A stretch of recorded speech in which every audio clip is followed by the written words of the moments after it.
cañón como este fue usado por las tropas del mayor general Calixto García Íñiguez durante las guerras de liberación y precisamente a la artillería se deben no pocos de los triunfos mambises en esos años, uno de ellos aquí en Holguín. Pero si quiere conocer los detalles, yo les recomiendo que me acompañe y sea testigo de los tiempos.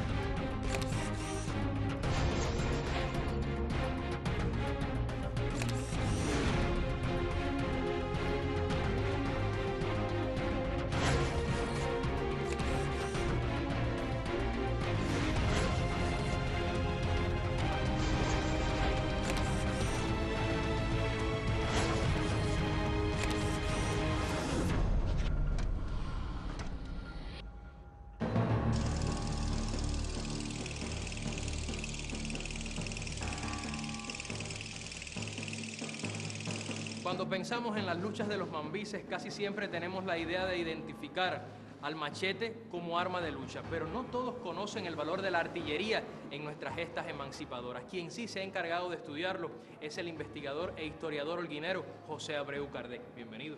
Y cuéntame, Abreu, ¿cómo fue que los cañones llegaron a Cuba?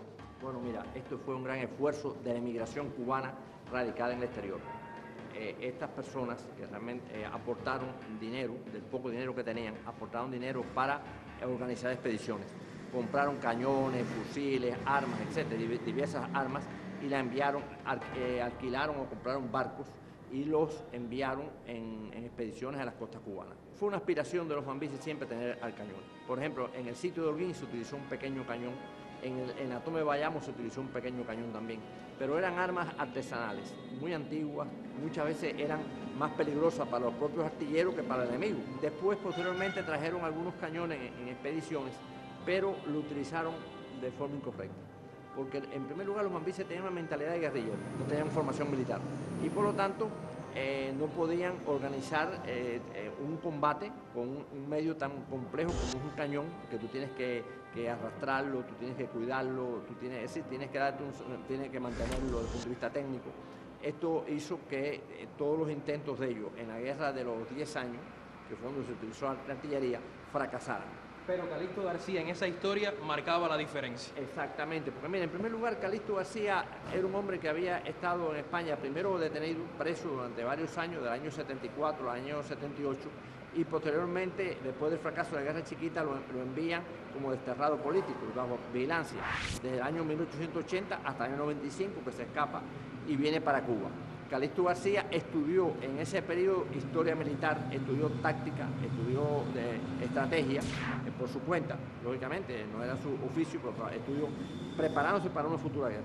Y cuando comenzó la guerra del 95, él viene en una expedición, se fuga de España y viene en una expedición a Cuba, lo hace en jefe de departamento oriental y aprovecha una gran ventaja que le da la guerra. Los españoles habían trasladado prácticamente el grueso de sus tropas para la zona occidental y central de Cuba. Cuando aquello era Weyler el que estaba al mando. Weyler el que estaba al mando. Weyler pensaba exterminar la revolución en el occidente y el centro, donde estaba la gran industria azucarera, la gran productora de azúcar, y después trasladar la guerra al oriente. Y por lo tanto, en Oriente quedaron las guarniciones españolas bastante, no eran tan numerosas como en aquella caso. Y Calixto García aprovechó esa situación. Aprovecha esa situación.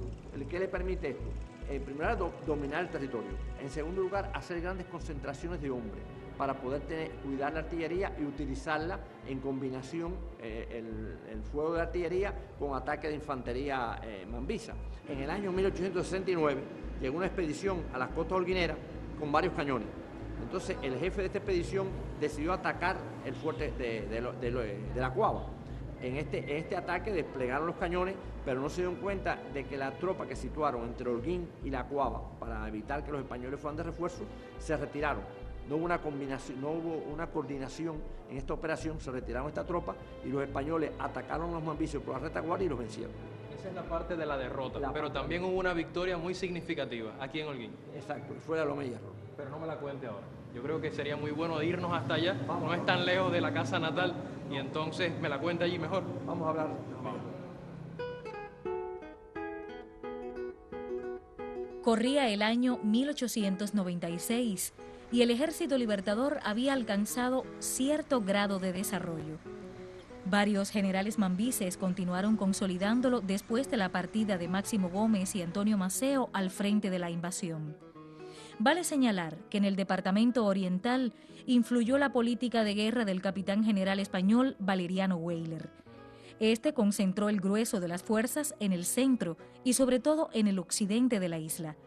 Según sus planes, una vez liquidada la insurrección en aquella parte, avanzaría hacia Oriente y Camagüey. Esta es mi primera visita a Loma de Hierro, un sitio ubicado a unos 3 kilómetros del poblado de Floro Pérez, en el municipio de Jibara. Cerca de aquí, o en estas inmediaciones, estaba el llamado fortín número 18 San Marcos, aunque realmente no quedan muchas huellas de lo que había en este lugar. Cuéntame, Abreu, usted que llegó primero, ¿en qué consistía ese fortín aquí en este lugar? Bueno, era una estructura de piedra unida por argamasa que defendía a la guarnición que lo protegía de un ataque insurrecto.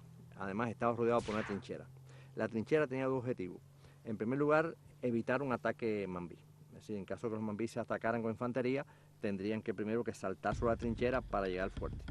En segundo lugar, si eran atacados por artillería, los defensores se podrían refugiar en la trinchera y desde allí sostener el fuego contra el enemigo. En el caso de este fuerte, además de defender esta zona de cultivo, su objetivo era defender el ferrocarril que pasaba en la cercanía de este lugar. ¿Por qué Calixto García decide atacarlo? Mira, yo creo que la situación era que hasta aquel momento los mambises no habían obtenido ninguna victoria sobre un fuerte enemigo con artillería. Para atacar este fuerte es interesante los planes que él hace. En primer lugar lo aísla, manda un destacamento que destruye parte del ferrocarril cerca de Jibara, manda otra fuerza, avanza hacia Holguín e impide que desde Holguín puedan llegar refuerzos. Un plan muy bien organizado para evitar que el enemigo en el momento del ataque pudiera avanzar sobre el fortín. Esto era uno de los problemas más serios que tenían los mambises, que evitar que los pudiera sorprender por la retaguardia, como ocurrió en otros lugares que hemos hablado anteriormente. Por lo tanto, él un poco entrena a sus hombres en este ataque. Sitúa el cañón en un lugar determinado, protege el cañón con infantería, con fusiles, con un grupo de fusileros que dispara sobre el fuerte para evitar que pudieran herir a los artilleros. Sitúa a artilleros realmente que conocían esta labor, artilleros norteamericanos, mandados por un general cubano, y comienza el ataque a Loma de Hierro. Hay un lugar específico donde Calixto ubicó el cañón. Exactamente. ¿Vamos allá? Vamos a ese lugar.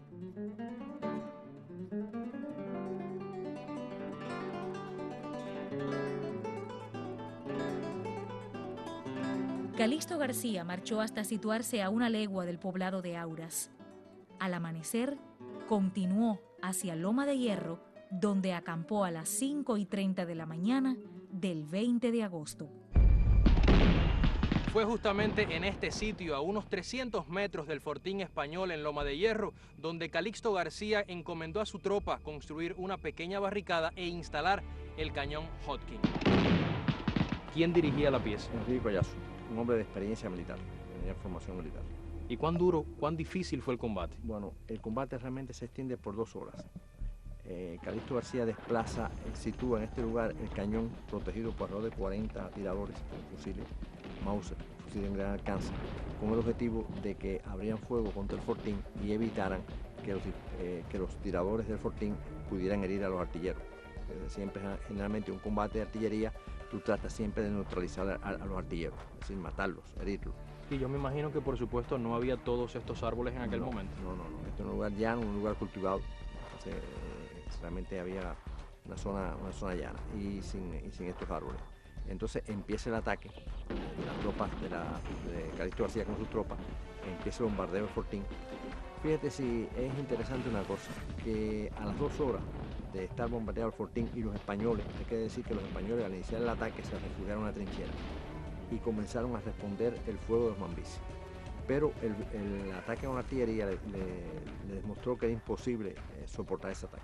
Es decir, prácticamente estaban destruyendo el fortín, como ocurrió. Estaban desmontando prácticamente a cañonazos. Pero sí soportaron durante un buen tiempo. Durante 2 horas combatieron bravamente. Hay que decir que los españoles se combatieron con valor, como casi siempre ocurría. Realmente el ejército español combatía con valor. No era un ejército de cobardes, ni un ejército mal instruido. Realmente combatía.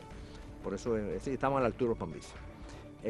Y a las 2 horas, ¿qué hicieron los soldados? Al darse cuenta que era imposible continuar resistiendo, se escapan hacia un fuerte cercano. ¿Usted podría decir entonces que Loma del Hierro fue una especie de experimento que funcionaba para la tropa de Calixto y que también fue, digamos, una prueba de que la artillería podía funcionar para el Ejército Libertador? Eso fue un experimento, una prueba a los cañones.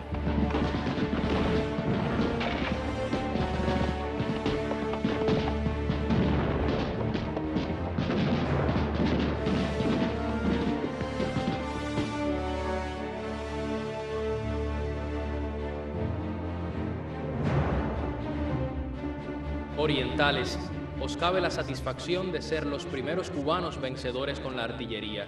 Lor y gloria a nuestro general Calixto García, que con tanto acierto y valentía supo dirigir la operación. Máximo Gómez, agosto 1896. Palabras que reconocen la capacidad e iniciativa del general Holguinero durante el combate de Loma del Hierro, una epopeya que usted conoció aquí, siendo testigo de los tiempos.